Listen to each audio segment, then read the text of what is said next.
कल अपन देख रहे थे, लास्ट टर्म पर अपन देख रहे थे कि गाउस क्वाड्रेचर फार्मूला, इससे पहले वाले लेक्चर के अंदर गाउस क्वाड्रेचर फार्मूला, उस क्वाड्रेचर फार्मूले के अंदर अपन ने देखा था कि जो इंटीग्रल था, अपना समाकलन था, उसको अपन ने कन्वर्ट किया था एक सब्स्टिट्यूशन करके उसको कन्वर्ट किया था। किस तरह से? a to b fx dx 1/2 b minus a -1 to 1 fu d,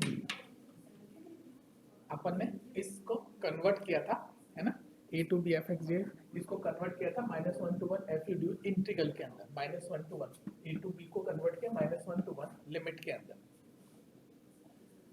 इससे पहले अपन ने 2n+2 संबंध निकाले थे wi और ui के बीच में, ठीक है। वहां पर उनको अपन सॉल्व कर सकते हैं, उनको सॉल्व करके wi और ui का मान निकाल सकते हैं। लेकिन वो जो संबंध है, रिलेशंस है ui और wi के अंदर, उनको अपन एक वेरिएबल के लिए सॉल्व नहीं कर सकते। एक वेरिएबल के, या u0, u1, u2, इनके छोटे मानों के लिए अपन इसको सॉल्व नहीं कर सकते, ठीक है। उसके लिए अपन ने क्या है कि अपना क्या कहते हैं, लेजेंड्रे फार्मूला जो है, उसकी सहायता से अपन इसको आसानी से सॉल्व कर सकते हैं। लेजेंड्रे फार्मूले के द्वारा अपन इसको आसानी से सॉल्व कर सकते हैं। जो सब्स्टिट्यूशन था, वो सब्स्टिट्यूशन से ये कन्वर्ट हुआ। यहाँ पर अपन ने देखा कि fu जो है वो एक बहुपद है, कितनी कोटि का? 2n+1 कोटि से ज्यादा का नहीं है। fu एक बहुपद है, 2n+1 कोटि से ज्यादा का नहीं। इसको और आसानी से सॉल्व करने के लिए लीजेंड्रे जो बहुपद है, अपना लीजेंड्रे जो फार्मूला है, उसके लिए अपने पास एक रोडिग्यू सूत्र है। रोडिग्यू सूत्र है, वो क्या है? Pn u = 1/2 की power n factorial n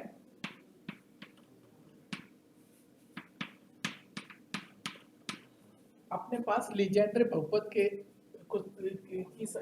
Legendre बहुपद के द्वारा अपन इस समस्या को सॉल्व करेंगे। उसके लिए अपने पास लीजेंड्रे बहुपद के लिए अपने पास रोडिग्यू फार्मूला है।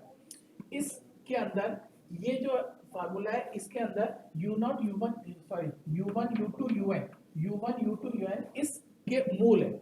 यहाँ पर Pn u जो है उसके शून्य है, u1 u2 un, या यूं कहिए Pn u = 0 के मूल है u1 u2 un।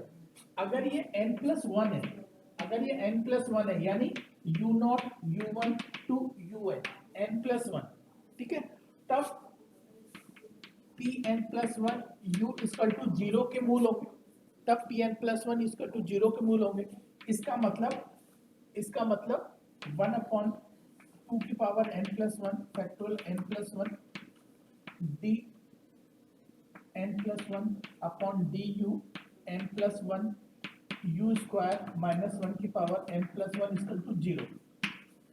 ये u0 u1 u2 un, इसके चूंकि ये n+1 है, इसलिए इस रोडिग्यू फार्मूले के मूल होंगे।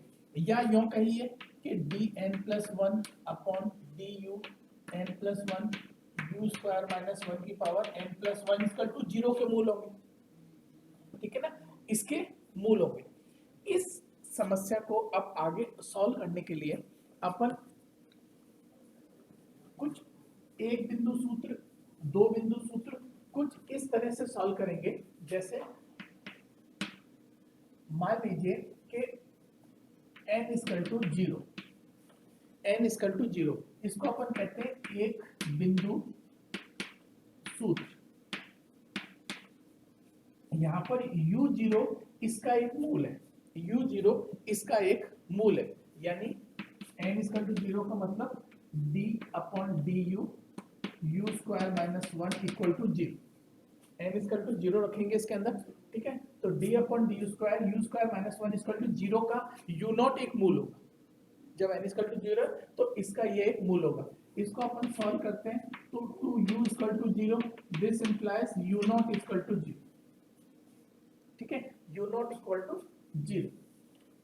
अब अपने जो संबंध निकाले थे अपन ने ui और wi के अंदर, उसमें जो पहला संबंध था n = 0 to n = equal to 0 to I equal to 0 to n WI equal to 0, जो उसमें पहला संबंध था उसके अनुसार, उस संबंध के अनुसार अगर n इक्वल टू 0 है, n इक्वल टू 0 है तो W नॉट इक्वल टू 0, अगर n इक्वल टू 0 है तो I बराबर 0, एक ही टर्म होगी बराबर 0, यानी W not equal to 0।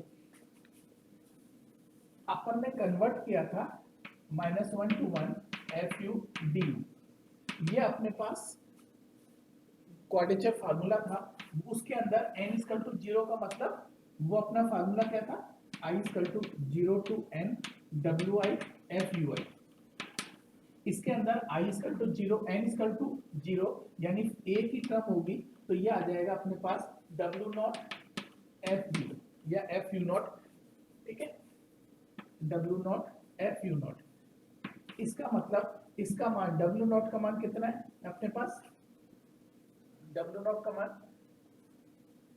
0, FU not का मान 0, ठीक है। इसको अपन चाहे तो कन्वर्ट भी कर सकते हैं एक बिंदु सूत्र के अंदर, किस तरह से कन्वर्ट कर सकते हैं, सॉरी ये जो मान है ये 0 नहीं है, ये 2 है, सॉरी ये U नॉट अपना जो पहला मान निकला था वो ये 0 नहीं बल्कि ये 2F नॉट, ठीक है। अब अपन ने कन्वर्ट किया था A to B fx dx equal to 1/2 b minus a integration -1 to 1 fu, ठीक है, कन्वर्ट किया था A टू B रेंज को, तो यहाँ पर आ जाएगा 1/2 b माइनस a, इसका मान अपन ने ये निकाल ही लिया है ना, ये आ जाएगा 2 से 2 कैंसिल हो जाएगा 2fg, और यहाँ से ये कैंसिल हो गया, ठीक है, तो ये आ गया b माइनस a। ये जो तरीका है ये कहलाता है एक बिंदु सूत्र, यहाँ से अपन इसको सॉल्व कर सकते हैं इंटीग्रल को। सेम ऐसे ही दूसरा जो है वो है आपका दो बिंदु सूत्र, यदि अपन n इक्वल टू 1 ले लें, यदि अपन n इक्वल टू 1 ले लें तो ये कहलाएगा दो बिंदु सूत्र। इसमें क्या होगा, इसमें u0 और u1 इसके मूल होंगे, u0 और u1 इसके मूल होंगे, यानी किसके मूल होंगे, n इक्वल टू 1 लेने पर d square upon du square और u स्क्वायर माइनस 1 का स्क्वायर इक्वल टू 0, ये u0 u1 इसके मूल होंगे, ठीक है।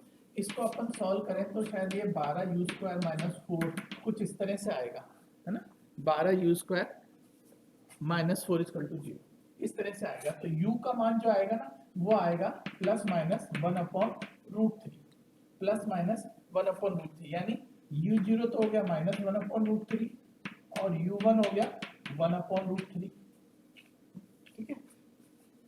अब सेम ऐसे ही अपने पास जो अपन ने ui और wi के बीच में रिलेशंस निकाले थे उनमें फर्स्ट टू रिलेशन को यूज करें, जैसे फर्स्ट तो ये था summation i equal to 0 to n wi equal to 2, और दूसरा रिलेशन था i equal to 0 to n wi ui equal to 0, ये 0 था, है ना। अब इन दोनों संबंधों से यहाँ से क्या निकला अपने पास, n इक्वल टू 1 है, i इक्वल टू 0 टू 1, तो यहाँ आ जाएगा W0 plus W1 equal to 2, ठीक है, और यहाँ से क्या आ जाएगा, n इक्वल टू 1 लेंगे तो अपने पास W0 U0 plus W1 U1 equal to 0।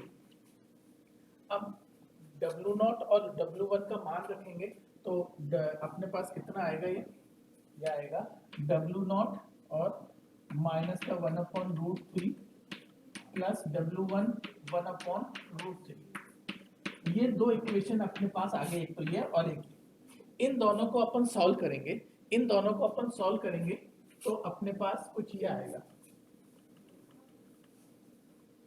अपने पास आएगा W0 equal to W1 equal to 1, इन दोनों को अगर सॉल्व करेंगे, है ना, ये आएगा।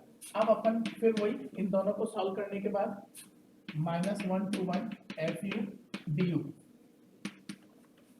क्वाड्रेचर फार्मूला, उसके अंदर n इक्वल टू 1 लेना है, n इक्वल टू 1, तो ये बराबर होता है i equal to 0 to n WI और FUI, ठीक है।